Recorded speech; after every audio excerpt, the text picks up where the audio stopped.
Here today, testing out my new Ray-Bans at the Milan Cathedral in Milan, Italy. Let's see how they turn out.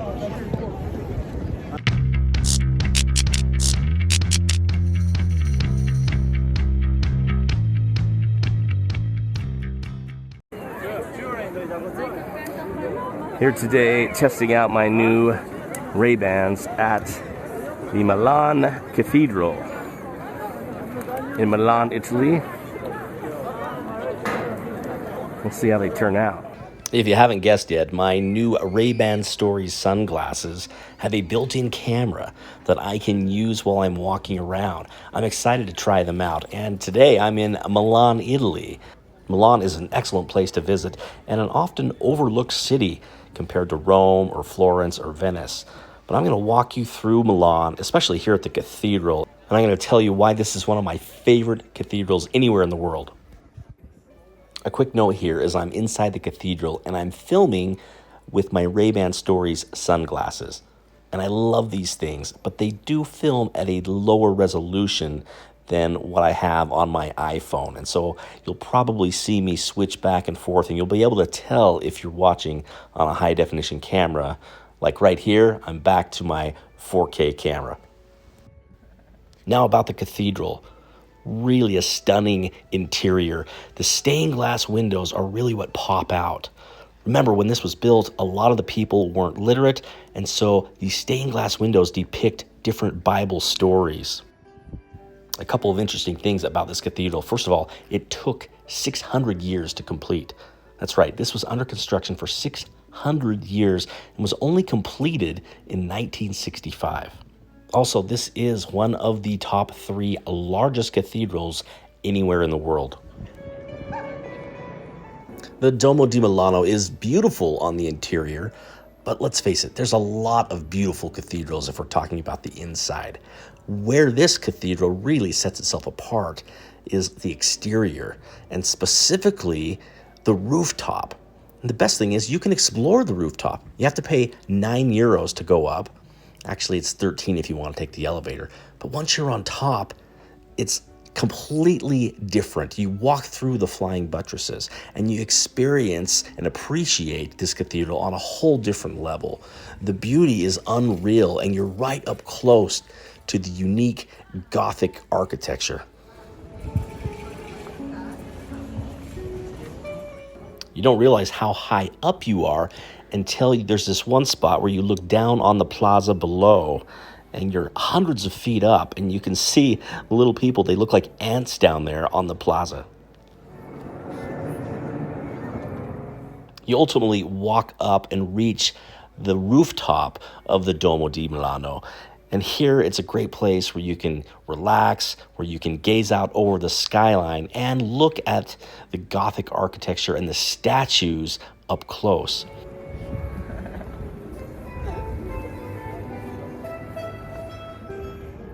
One of the coolest experiences being on a rooftop of a renowned cathedral like this.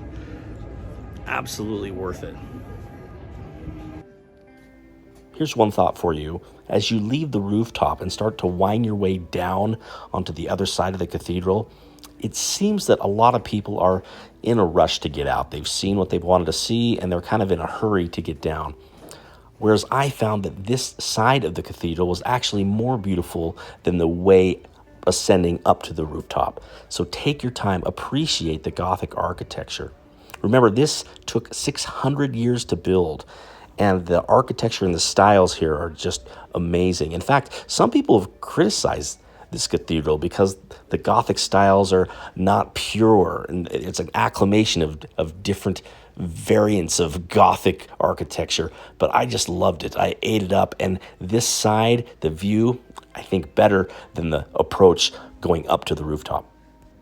You are going to reach a stairwell that will take you down to the street level, but before you do, look up and admire the Gold Lady Madonna at the top. Now that you're down from the rooftop, go out onto the plaza and enjoy it. You'll probably look at the Duomo di Milano a little bit differently now that you've been to the top and back down again. When you're done with that, head right over to the Galleria Vittorio Emanuele, which is one of the world's beautiful shopping plazas and home to flagship stores from Prada and Gucci. Remember, Milan is one of the fashion capitals, if not the premier fashion capital of the world. Now, to shop here, you're going to have to pull out your wallet and spend a lot of money. The shopping is not just in the Galleria, which is immediately adjacent to the Duomo Di Milano. It spills over into the fashion district called the Quadrilatero. In high-end stores, people dressed up well, going to and from. I've got to say that the people watching is really good here. Now, I'm in Milan for business, not for shopping, so I didn't spend too much time going in and out of stores. That said, I did pick up a nice Italian gelato. One like this costs around 3 or 4 euros, but it is delicious as advertised. And there are a lot of shops just like this. Get yourself a delicious gelato and enjoy it as you're walking around Milan. Match there. Now it's about a 15-minute walk from the cathedral down to the Piazza Santa Maria, which houses Leonardo da Vinci's famous Last Supper painting. Now you come into this room with a few other people and you have about 15 minutes. You're not supposed to take any recordings, but I had to try out my new sunglasses, so I clicked the button and recorded a little bit of my time here with the Last Supper. Nobody really noticed I was recording, and I gotta say, the Ray-Bans did pretty well in a low light setting.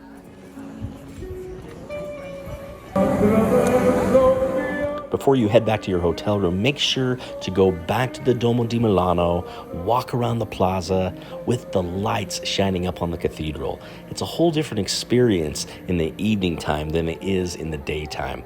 Usually there are buskers that are singing, there's music going on, and there's a lot of people in the plaza. But it's a neat thing to see. I use this occasion to take a couple more videos with my Ray-Ban stories, and then I pulled out my 4K camera phone and got a few more pictures. I gotta say, it was a good day. I love my new sunglasses. I'm looking forward to trying them multiple different places where it's not always easy to pull out your camera phone. But when in doubt, always pull out the 4K and get a good picture, a good video of one of the more beautiful cathedrals anywhere in the world. Leaving you now with a few scenes from a rally that was occurring the night I was there at the Duomo di Milano. This rally was in support of Ukraine in their war efforts against Russia. The war had just broken out a week earlier, and it was neat to see this occurring right there in the main plaza. Razom nas bahato, nas ne podolati.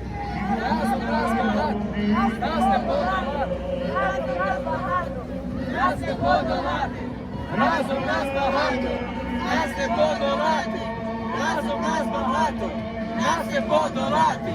Razom nas bahato, nas ne podolati.